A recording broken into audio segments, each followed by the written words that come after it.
राधे राधे महाराज जी, आपके चरणों में मेरा बारंबार प्रणाम। महाराज जी, मैं सन्यासी महाराज जी से दीक्षित हूँ।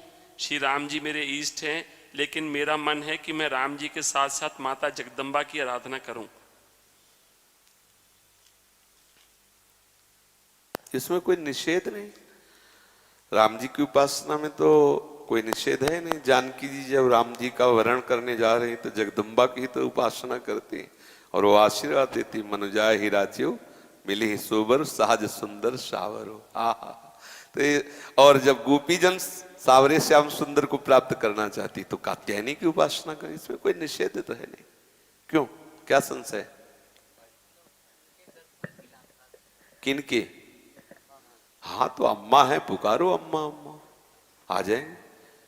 पाठ का मैं संकल्प भी ले चुका हूँ दुर्गा सप्तशती। वैसे संकल्प संकुल्प से तो नहीं आने वाली। बच्चा जब रो के पुकारता है, माँ तेरे बिना मैं रह नहीं सकता, तो आ जाती है।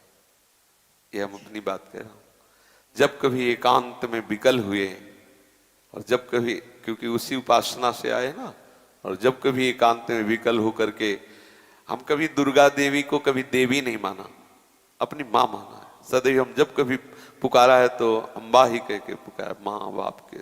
तो हमने दुलार देखा है, उसी समय देखा है, माँ का चमत्कार देखा, उसी समय प्यार। अगर देवी को देवी मान के सिद्ध करना चाहे तो बड़े बड़ों के होश उड़ा देगी, अम्बा है।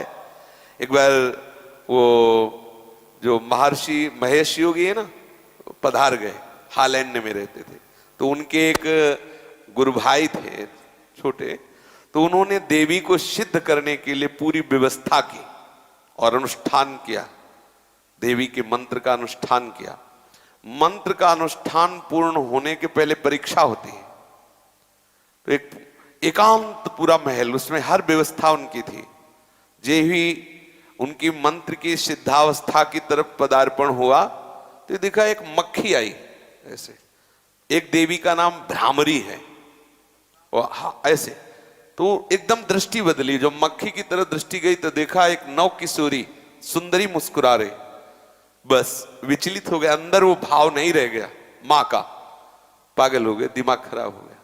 देवी को कोई सिद्ध करना चाहे, जैसे हनुमान जी हैं, आप सियाराम की भक्ति चाहो, वो आपके बिल्कुल प्यार। अगर सोचे कोई हनुमान जी को सिद्ध कर ले तो निश्चित सब, हमने मतलब ये सब बातें देखी है, भ्रमण किए ना, तब सब ये देखा है। आप सियाराम का प्रेम चाहो तो हनुमान जी तुम्हारे बिल्कुल दाहिने खड़े हैं। और अगर हनुमान जी को सिद्ध करना चाहो तो तुम्हारे होश उड़ जाएंगे, नाना याद आ जाएंगे, पक्का बात है। तो ऐसे ही देवी के दर्शन की लालसा हो और देवी को वात्सल्य भाव से पुकारा जाए, क्योंकि जगदम्बा है ना। निश्चित हमने ऐसे एक नहीं सैकड़ों बार ऐसे देखा है कि माँ बिल्कुल साक्षात विराजमान है और एकदम बिगड़ी बात को एक मिनट में संभाल दिया, ऐसा। तो अब हमें अभी परसों चिंतन हो रहा था कि देखो अपने अंशी के समीप भेज दिया। ये जितनी देवी शक्तियां हैं ये सब हमारी लाडली जी के अंश है। लाडली जी सबकी अंशी है, रोज प्रमाण देखो मिल रहा है। तो अपनी अंशी श्री जी के चरणों में भेज दिया। हम कहीं दूसरी जगह नहीं, जो एक धारा निकल रही थी, जहां से धारा निकली उस धारा ने वही पहुंचा दिया। उसका नाम राधा है। जहां से धाराएं प्रकट हो, तो देवी उपासना निंदनीय नहीं है, लेकिन निंदनीय भाव से उपासना निंदनीय। और बोले बकरा चढ़ाना और बोले शराब चढ़ाना, फिर तुम्हारे नाश का कारण बनेगी वही। और माँ है, माँ की गोदी में चरणारविंद में लेटो, देखो कितना उनका दुलार मिलता है। वो अपने आप सही मार्ग, वही समस्त सृष्टि की बुद्धि स्वरूपा है।